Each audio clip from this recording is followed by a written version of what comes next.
Hi friend, show দেখতে পাচ্ছ, এটা হলো সর। আর এই যে দুটোতে রাখা ছিল, ফার্স্ট আমি বাটিটা রেখেছিলাম, বাটিটা পুরো ভর্তি হয়ে গেছিলো, তো তো সেই জন্য রাখা হয়েছিলো এই বাটিটাতে। তো এটা কিন্তু হাফ চেয়ে একটু বেশি ভর্তি হয়ে গেছে, তো ভাবলাম চলো আজকে এটা পুরোটা আমি মেরে নিই। এই যে শক্ত হয়ে গেছে এটা পুরো, মানে যে এটা যদি আমি রেখে দিই না, তাহলে এটা না মাখন পুরো, বাপরে বাপ, খুব সুন্দর। এদিকে পুরো তেল তেল দেখা যাচ্ছে। এই যে ঘিগুলো বানাবো আমি আজকে। কতটা হয়েছে এটা, আমি থালাটা মাখবো কী করে? এই যে বড় থালা নেই, তত কিন্তু এটা বেশি হয়ে গেছে। আবার এখন এটা আছে, বাড়িটাতে কতটা লেগে যাচ্ছে। তো দেখতে পাচ্ছ পুরো থালা পুরো ভর্তি হয়ে গেছে, আমি মাখতেই পারছি না। এই যে কেমন করে মাখছি, এমনি করে।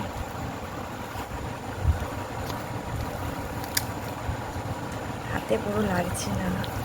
এটা সুন্দর করে আমি মেখে নেব, তারপরে আমি কড়াই দিয়ে দেবো।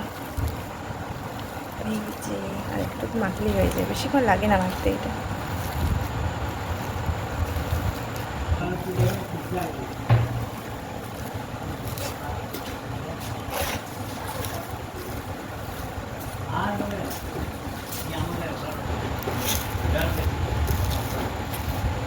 এই যে পুরোপুরি আমার মাখা হয়ে গেছে। আর এই যে এটা হলো লস্যি বানাবো, এটা হচ্ছে ঘোল, আর এটাই টেস্টি এত পরিমাণে, এটা কিন্তু দারুণ, যে খায় সে ভুলবে না কি। এই যে লস্যিটা এখনো তলে অনেক লেগে আছে।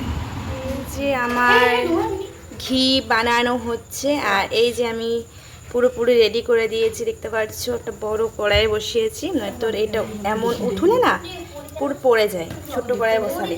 আর যেহেতু এটা অনেকটা ঘি হবে, তো সেই জন্যই আমি একটু বড় কড়াই করে বসিয়েছি। দেখতে পাচ্ছ আস্তে আস্তে ঘিটা গলছে। এই যে সুন্দর করে আবার ঘি হয়ে যাবে। কতটা ফেনা ফেনা হয়ে গেছে,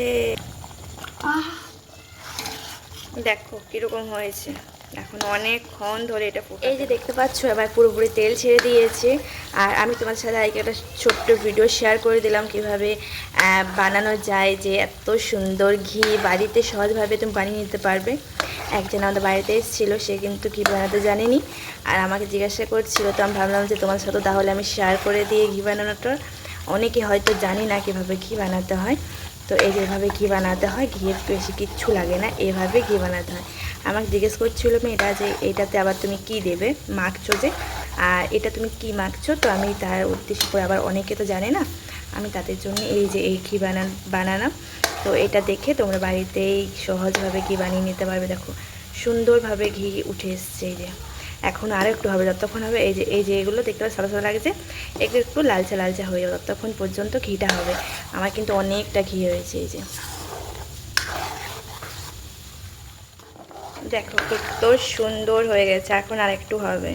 এটাতে কিন্তু অনেক ফেনা হবে, সেটা ভয় পাওয়ার কোনো বিষয় নেই। এটা আস্তে আস্তে ফেনাটা কমে যাবে, আর একটুকু গ্যাসটা একটু কমিয়ে দিতে হবে, তাহলে খুব ভালোভাবে হবে। গ্যাসটা বাড়িয়ে রাখলে কিন্তু পুরো ফ্যানটা নিচে পড়ে যাবে।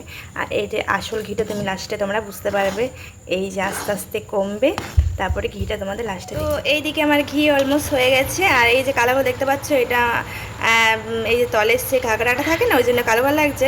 এটা একদমই পুরো সর্ষের তেলের মতন ঘিটা হয়েছে, তোমরা দেখলেই বুঝতে পারবে। এই যে পুরো সর্ষের তেলের মতন, আর হালকা হালকা ফেনা ফেনা আছে, এটা একটু একটু ঘেটে নিলেই চলে যাবে। আমার ঘি অলমোস্ট পুরো হয়ে গেছে, এবার ঢেলে নেব। আর কত পরিমাণে ঘিটা হয়েছে তোমরা একবার জানিও, যে কত পরিমাণে ঘিটা হয়েছে, অনেক ঘি।